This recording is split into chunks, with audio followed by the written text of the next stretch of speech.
Wait, I know. Why is Pokemon not real? How fish looks like. Will there be dragons in future? In future.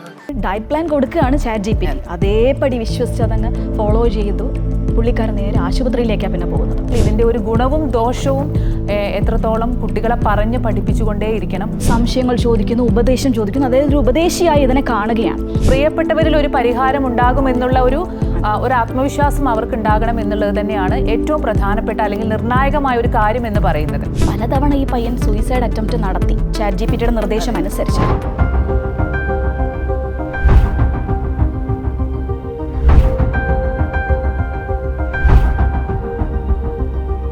നമസ്കാരം, എല്ലാ പ്രേക്ഷകർക്കും വനിതാ ജംഗ്ഷനിലേക്ക് സ്വാഗതം.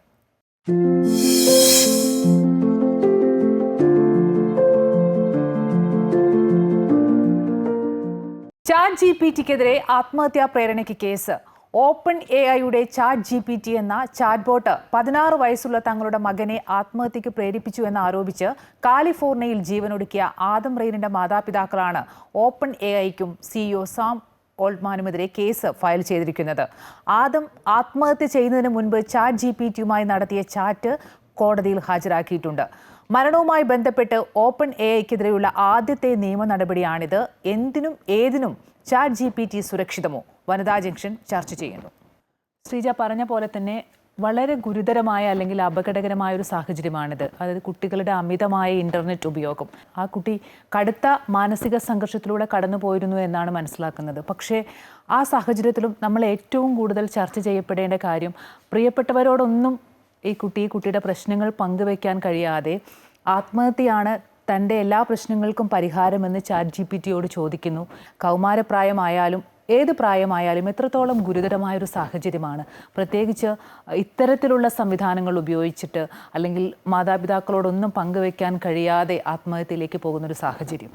ഈ അടുത്തിടെ ഒരു സർവേ നടത്തി. അതിൽ 13 മുതൽ 17 വയസ്സുവരെയുള്ള കുട്ടികൾക്കിടയിലാണ് ഒരു സർവേ നടത്തിയത്. ആ സർവേ പറയുന്ന അനുസരിച്ചാണെങ്കിൽ ഈ വയസ്സുള്ള കുട്ടികൾ അമിതമായി ഈ ChatGPTയെ ആശ്രയിക്കുന്നതായി കണ്ടെത്തി. അതായത് 50% കുട്ടികളാണ് ഈ ChatGPTയെ ആശ്രയിക്കുന്നത്. അതുമാത്രമല്ല, ഏറെ ഭയപ്പെടുത്തുന്ന ഒരു കാര്യമെന്ന് പറഞ്ഞാൽ ഈ ChatGPT നൽകുന്ന വിവരങ്ങൾ അല്ലെങ്കിൽ ഉപദേശം അത് അതേപടി ഈ കുട്ടികൾ വിശ്വസിക്കുന്നു എന്നുള്ളതാണ്. ഈ പയ്യൻ്റെ കാര്യത്തിലും ഇത് തന്നെയാണ് സംഭവിച്ചത്. പഠനാവശ്യങ്ങൾക്ക് വേണ്ടിയിട്ടാണ് ChatGPT ഉപയോഗിച്ച് തുടങ്ങിയത്. പക്ഷേ പിന്നീട് ജീവിതത്തിൻ്റെ എല്ലാ ഘട്ടങ്ങളിലും ഒഴിവാക്കാൻ കഴിയാത്ത ഒന്നായി മാറുകയാണ്. സംശയങ്ങൾ ചോദിക്കുന്നു, ഉപദേശം ചോദിക്കുന്നു, അതായത് ഒരു ഉപദേശിയായി ഇതിനെ കാണുകയാണ്. അതായത് തൻ്റെ സുഹൃത്ത് പറയുന്നതാണ്, അത് വിശ്വസിക്കാമെന്നുള്ളൊരു മൈൻഡാണ് ആ പയ്യനെ സംബന്ധിച്ച്. അതെ, പലതവണ ഈ പയ്യൻ സൂയിസൈഡ് അറ്റംപ്റ്റ് നടത്തി ChatGPTയുടെ നിർദ്ദേശം അനുസരിച്ച്. അതിൽ ഒരു തവണ ഈ പയ്യൻ ആത്മഹത്യാ ശ്രമം നടത്തിയപ്പോൾ കഴുത്തിലൊരു പാടുണ്ടായി. അപ്പോൾ അവൻ അതിനും ഉപദേശം തേടുകയാണ് ChatGPTയോട്. എൻ്റെ കഴുത്തിൽ ഈ പാടുണ്ട്, ആളുകളിൽ നിന്ന് മറയ്ക്കാൻ ഞാൻ എന്താണ് ചെയ്യേണ്ടത്? അപ്പോൾ ഉടനെ ChatGPT മറുപടി കൊടുക്കുകയാണ്, നീ ഹൂഡി പോലുള്ള കഴുത്ത് മറയുന്ന ഡ്രസ്സ് ധരിക്കും. കൂടെയുള്ള അച്ഛനും അമ്മയും അറിയുന്നില്ല അവന് ഇത്തരത്തിൽ എന്തെങ്കിലും ബുദ്ധിമുട്ടുണ്ടോ എന്നുള്ളൊരു കാര്യം അറിയുന്നില്ല എന്നുള്ളത് ഒന്നാമത്തെ കാര്യം. രണ്ടാമത്തെ കാര്യം, ഒരു കഴുത്തിലൊരു പാട് വന്നു. അപ്പോൾ സ്വാഭാവികമായും അച്ഛനും അമ്മയും ചോദിക്കേണ്ടേ, എന്താണ് മോനെ, എന്താണ് പറ്റിയത്? അപ്പോൾ അത്തരത്തിൽ പോലും ഒരു ഇടപെടൽ അല്ലെങ്കിൽ ഒരു സാമൂഹ്യ ഇടപെടൽ കുറഞ്ഞു പോകുന്നു എന്നുള്ളതാണ് എന്നെ ഏറ്റവും കൂടുതൽ അത്ഭുതപ്പെടുത്തിയ ഒരു വസ്തുത. ഇപ്പം ശ്രീജ പറഞ്ഞ പോലെ തന്നെ സർവേയുടെ കാര്യം പറയുമ്പോഴാണ് ഇപ്പോൾ അമേരിക്കയിലും അതുപോലെ തന്നെ യൂറോപ്പിലേക്ക് വിദ്യാർത്ഥികൾ ആണ് ഏറ്റവും കൂടുതൽ ChatGPT ഉപയോഗിക്കുന്നത് എന്നുള്ളതാണ് ഈ പഠന റിപ്പോർട്ടുകൾ സൂചിപ്പിക്കുന്നത്. ഏറ്റവും പ്രധാനപ്പെട്ട കാര്യം, ഈ കുട്ടികൾ അവരുടെ പഠനാവശ്യങ്ങൾക്ക് അതുപോലെ തന്നെ അവർക്ക് ഇൻട്രസ്റ്റ് ഉള്ള മേഖലകളെക്കുറിച്ച് സംസാരിക്കാനൊക്കെയാണ്. ഈ കുട്ടി സംഗീതത്തെക്കുറിച്ച് പോലും സംസാരിച്ചത് ഈ ChatGPTയിലൂടെയാണ് മനസ്സിലാക്കുന്നത്.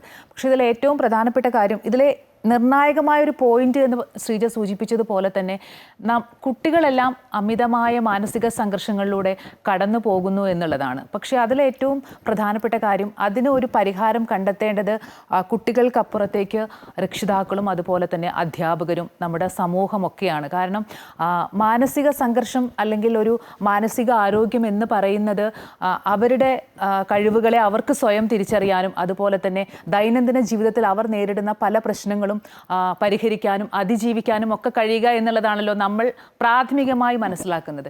അത് എത്രത്തോളം നമ്മുടെ കുട്ടികൾക്ക് സാധിക്കുന്നില്ല, അല്ലെങ്കിൽ മാതാപിതാക്കൾ എത്രത്തോളം അവരോട് കുറച്ചുകൂടി സൗഹൃദമായിട്ട് ഇടപെടണം. കുട്ടികളെല്ലാവരും ഇന്ന് ഡിജിറ്റൽ ഉപകരണങ്ങളിലാണല്ലോ അവരുടെ സമയം കൂടുതൽ ചെലവഴിക്കുന്നത്. അതൊക്കെ എത്രത്തോളം ഇത്തരത്തിലുള്ള ഒരു അനാരോഗ്യകരമായ ഒരു സിറ്റുവേഷനിലൂടെ കടന്നു പോകുന്ന പ്രധാനപ്പെട്ട ഒരു കാരണമാവുന്നില്ലേ? തീർച്ചയായും. എനിക്ക് തോന്നുന്നു ആദ്യം തിരുത്തേണ്ടത് മാതാപിതാക്കളാണ്. ഭാര്യയും ഭർത്താവും അല്പം സംസാരിച്ചാൽ എന്താണ്, അവർ തമ്മിലൊരു അറ്റാച്ച്മെൻറ്റ് കൂടും. സ്വാഭാവികമായി അങ്ങനെയൊക്കെയാണ് പണ്ട് കാലങ്ങളിലൊക്കെ എല്ലാവരും കുടുംബത്തോടൊപ്പം ഒരുമിച്ചിരുന്ന് സംസാരിക്കുന്ന ഒരു രീതിയൊക്കെ. പക്ഷേ ഇപ്പോൾ അതൊക്കെ മാറി.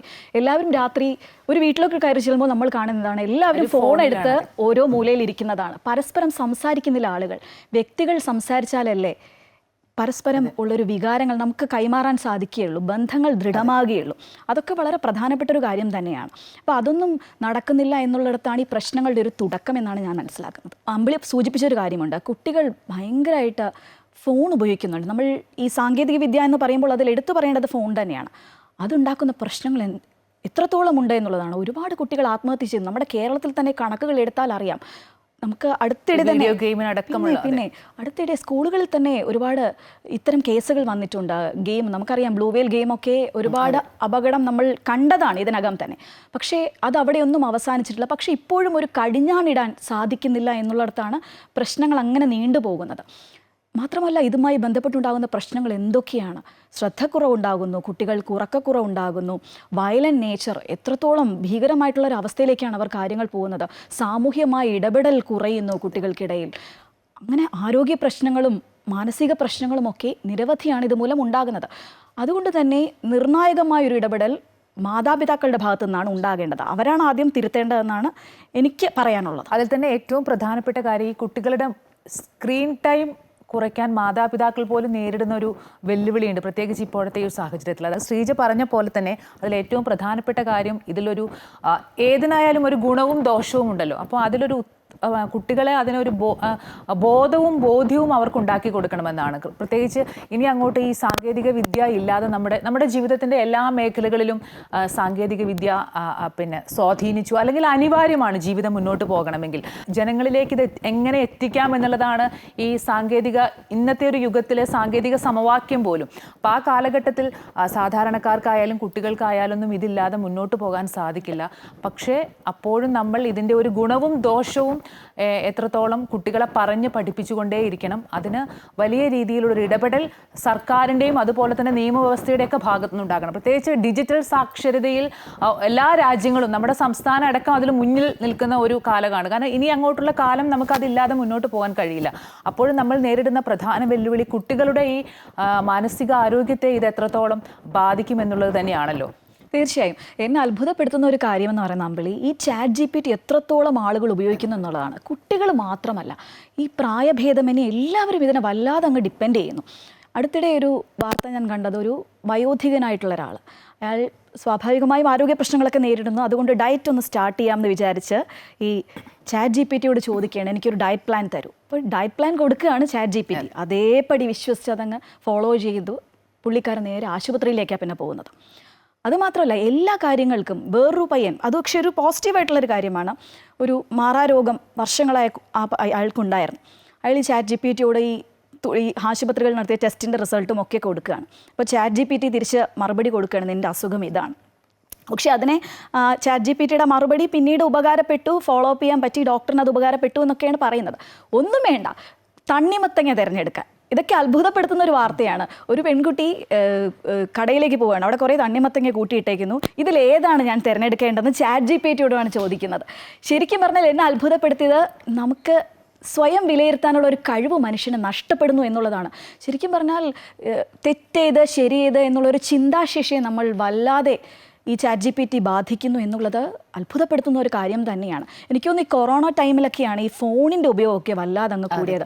ഈ പഠന ആവശ്യങ്ങൾക്ക് അതില്ലാതെ വയ്യാന്നൊരവസ്ഥ വന്നപ്പോൾ സ്വാഭാവികമായും ജോലിക്കൊക്കെ പോകുന്ന മാതാപിതാക്കളൊക്കെ കുട്ടികൾക്ക് ഫോൺ ഏൽപ്പിച്ചിട്ട് പോകുന്നൊരു സ്ഥിതി വന്നു. കുട്ടികളത് മിസ്യൂസ് ചെയ്യാൻ തുടങ്ങി എന്നുള്ളത് മറ്റൊരു വസ്തുത. അങ്ങനെ ഇത് ഒഴിവാക്കാൻ പറ്റാത്തൊരു ഘടകമായി മാറി. മാത്രമല്ല, ഒരുപാട് ടാസ്കുകൾ സ്കൂളിൽ നിന്ന് കൊടുക്കുന്നുണ്ട് ചെയ്യാനായിട്ട്. അതൊക്കെ ഇപ്പോൾ ഒരു essay ആണെങ്കിലും എന്താണ്, നേരെ ChatGPTയോട് പറയുന്നു, ChatGPT essay എഴുതി കൊടുക്കുന്നു. ഇത് അത് പക്ഷേ ഗുണത്തെക്കാളേറെ ദോഷമുണ്ടാക്കുന്നു. കുട്ടികളുടെ സ്കില്ല് വർദ്ധിപ്പിക്കാനാണ് സ്കൂളിൽ നിന്ന് ഇത്തരം ടാസ്ക് കൊടുക്കുന്നത്. പക്ഷേ കുട്ടികൾ അത് ദുരുപയോഗം ചെയ്യുന്നു.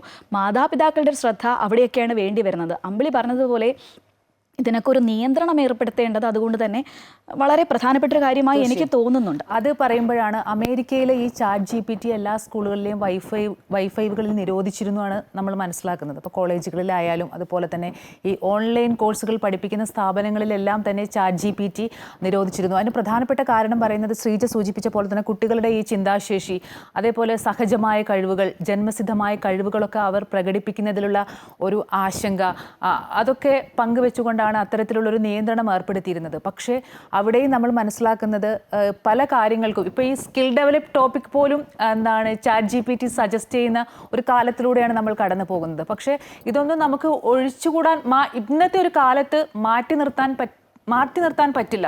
കാരണം അത്രത്തോളം സാങ്കേതികതയുമായിട്ടാണ് കാലം മുന്നോട്ട് പോകുന്നത്.